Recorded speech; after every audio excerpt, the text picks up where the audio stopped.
it's a long debate, but basically you're right. I mean, it's if Schmidt was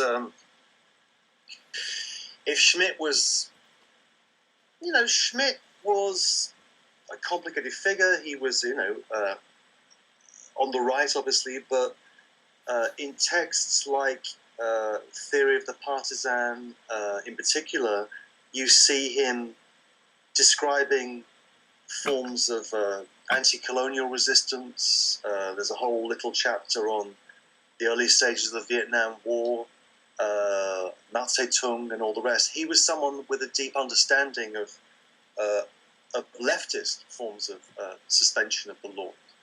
So the distance from Schmidt to Lenin or from Schmidt to Mao is maybe not so far.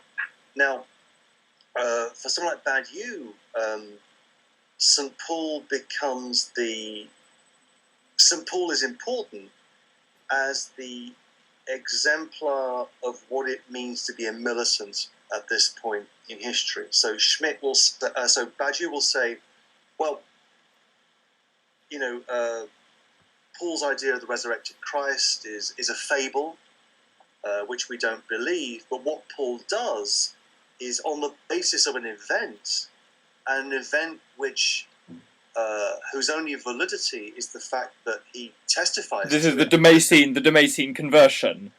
Yeah, exactly. Which is the only experience that Paul has of Christ, as it were, is this private event after Christ's death, in which Christ really has no appearance as he does in the Gospels. I mean, in Paul there is no Christ except for this private event, and this is there's no Christ in the sense. There's no.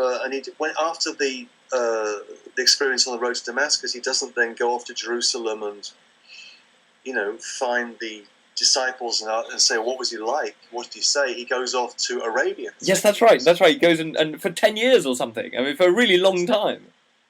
So Paul, for Badiou, gives us the model for a politics based on the purity of an event.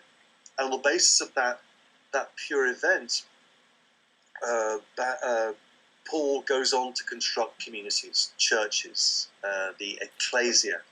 What would be the modern non-Christian version of that Damascene conversion in Badiou's eyes? I mean, what is the political event which has that same force? Two examples. Well, really one example, the second of which is a repetition of the first, is the Paris Commune. It always comes down to the Paris Commune. So for Badiou, so what Paul gives us is kind of the formal structure of what an event is like and what the shape of militancy might be. But in Badiou's favour, he'll always emphasise that politics requires locality, it requires a place. Now, and so politics is always a struggle over a location, and usually an armed struggle over a location, or certainly a violent struggle.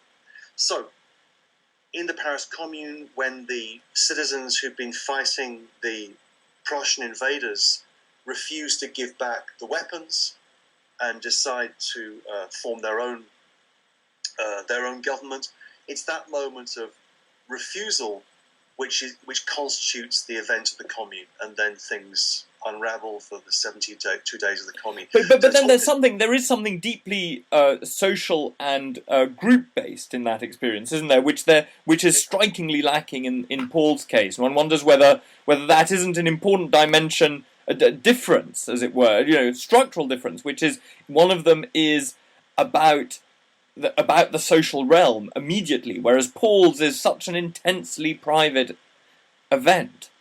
Well, I guess Badiou would say that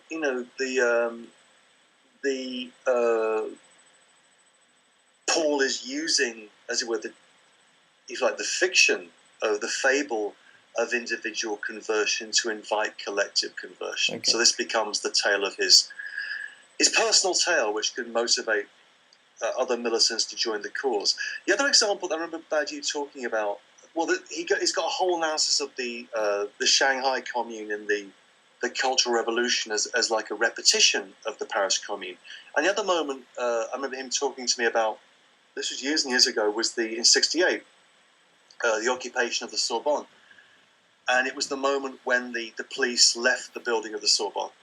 And at that moment, there was, as it were, a sense amongst the students that they'd won, and they constituted a body, right? And they occupied a space. So at one point in the book, you write another one of the many definitions of politics in the book. You say, what is politics? Politics is when a people declares itself into existence and seeks to follow through on that declaration. Yeah. So that, as it were, is the foundational moment, is the moment of definition, the moment of identity, as it were.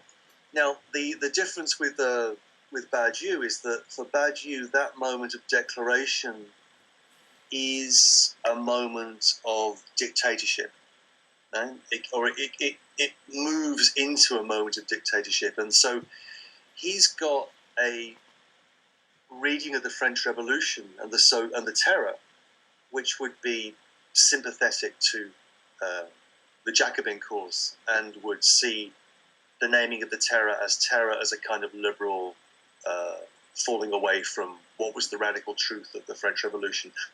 I'm much less persuaded by that. So I want to see Badiou as a kind of associationist, as a kind of assemblist, but I still think that he's haunted by a Marxist-Leninist, as it were, shadow which needs to be exercised. And so what you find in someone like Zizek is a sort of exaggeration of that Leninist background, a kind of mannerist Leninist exaggeration, using, which is entertaining, but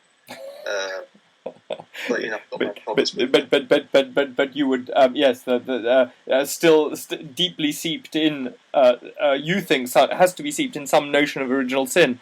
Can I, on that, and maybe circle back around to Rousseau? One of the questions is, I think, one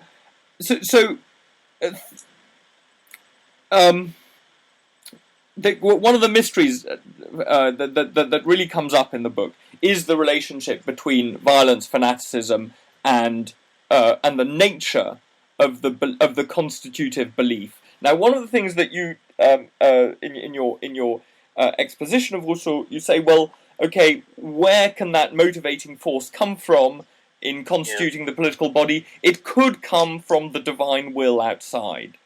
It could come from the narrative from which it came for a long time, which was the beneficent, omnipotent creator, in other words.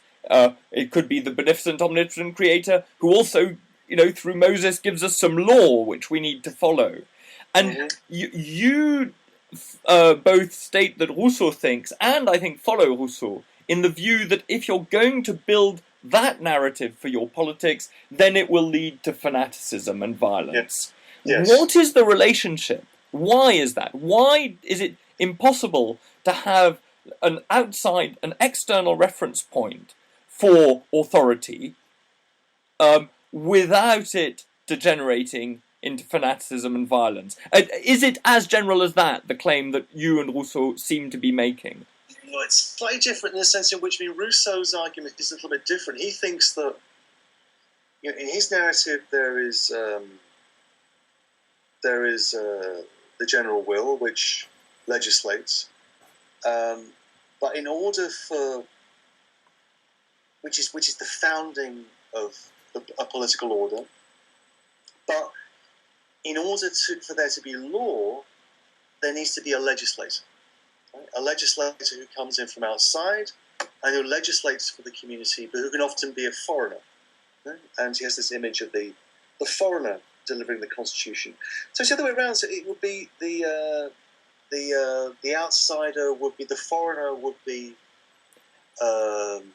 But why is that? Why is divine will not that outsider? Why is that? Why is divine will not a solution? I mean, is it simply is one simply saying, look, egalitarianism means that divine will won't do because it puts us into a relationship with God, which simply turns us into the lesser, the subservient, and therefore it's anti-egalitarian.